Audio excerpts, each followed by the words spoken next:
Hello. I'm going to give a bit more of an explanation of my trading indicator.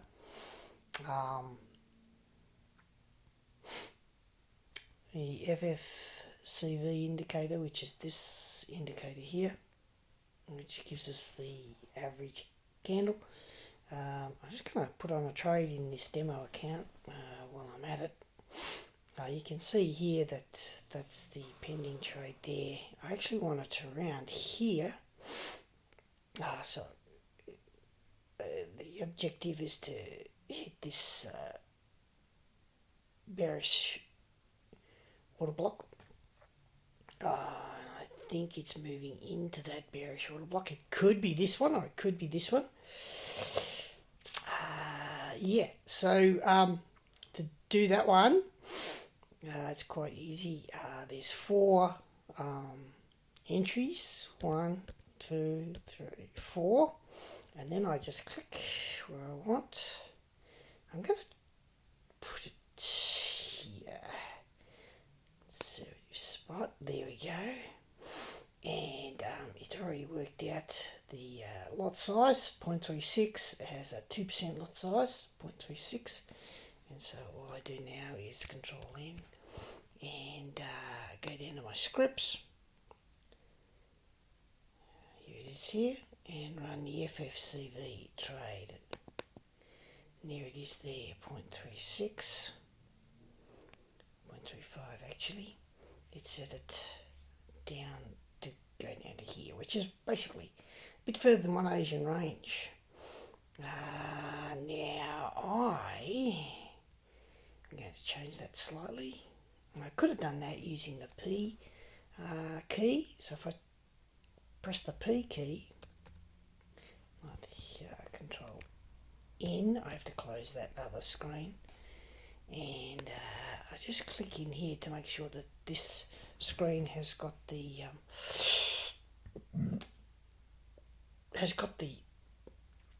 focus. Then I'll go ahead and if I use the P key, you can see here it will change the position of the profit. Put that back there.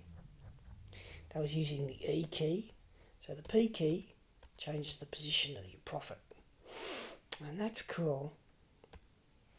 And I'm going to move this up slightly to reflect the middle of that wick, because the wick is the average, so you would expect that you have a higher probability of getting the closure if you move your profit stop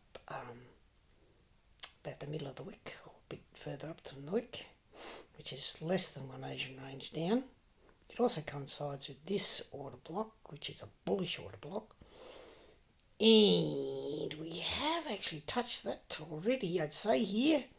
Let me see. Here we've got a swing point. If I shift U, and we can see it touched it exactly. So it has touched that order block already. I'm expecting it to come down again once it gets this high here. Not sure whether it'll reach it, whether it's about to change. This suggests it's not. Now to see the various keys that you can use with this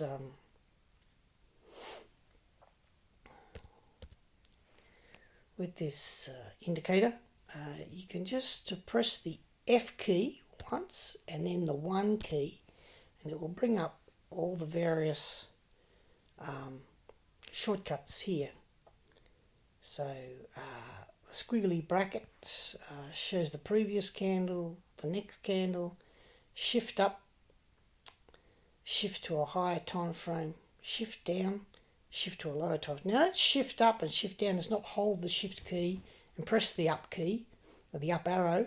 It's actually just hit the shift key and then hit the up arrow, because the code does not, we can't distinguish between, can't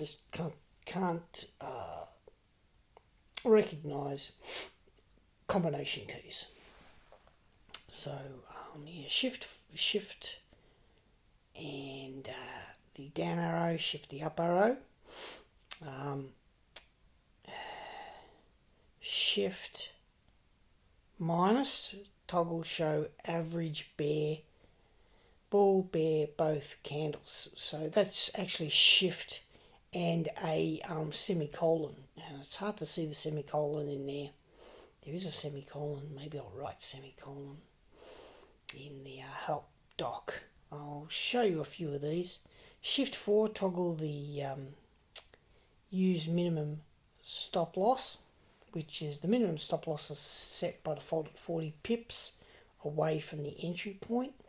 The entry point by default is the high or low of the candle. Now you can see that this is pulling back here. It's gone to 55, so I got a good feeling this is gonna move down from here, not from there. So this is a good spot to get a market enter. It's just a shift M for the market enter, right? And we've already got our profit stop there, and the Control N, and I go ahead and do the trade again, and there she goes. So now I have a market trade of 35.35. I'm thinking that this is a pretty good indicator of a reversal. Let me go down here to here. We've got quite a big pullback. It struggled to get higher, and now she's pulling down, and off she goes. So that's a good explanation there. So I'll just show you the semicolons things. I'll put this back now. In fact, shift, if you hit the shift key and hit the 0, it brings it back to the default. Shift 0, and we've got it back to the default, which is high low. And if I do an M to majority, there's the majority. This lines up with the open of the day. So that's back to the defaults. Yes, I'm thinking she's going to move down here. So look, shift semicolon to change directions, and if you keep hitting the shift semicolon, you'll get both candles showing with the various prices. Shift semicolon again will remove it from the chart so you can not be distracted, and then shift semicolon will again bring it back to whichever you've got up here. I've got another indicator running at the moment, so I'll just hide that. That is a shift D to hide that indicator away so you can't see it. I'll move this over here. Here we go, that's a bit easier. Look at this, it's going up now. Luckily this is in my demo account. Yeah. There you go. I don't know. Is it going to go down from here? I think it might, but yeah, it might try and go up again first, because this has definitely hit this order block, and it's gone almost to the end of the order block, so it might have hit the order block on the 5-minute chart, if you have a look at the 5-minute chart. Here we go. So here we are at the top there, and you can see it's hit this order block here, this 5-minute order block here. I think it pretty well lines up with this swing point.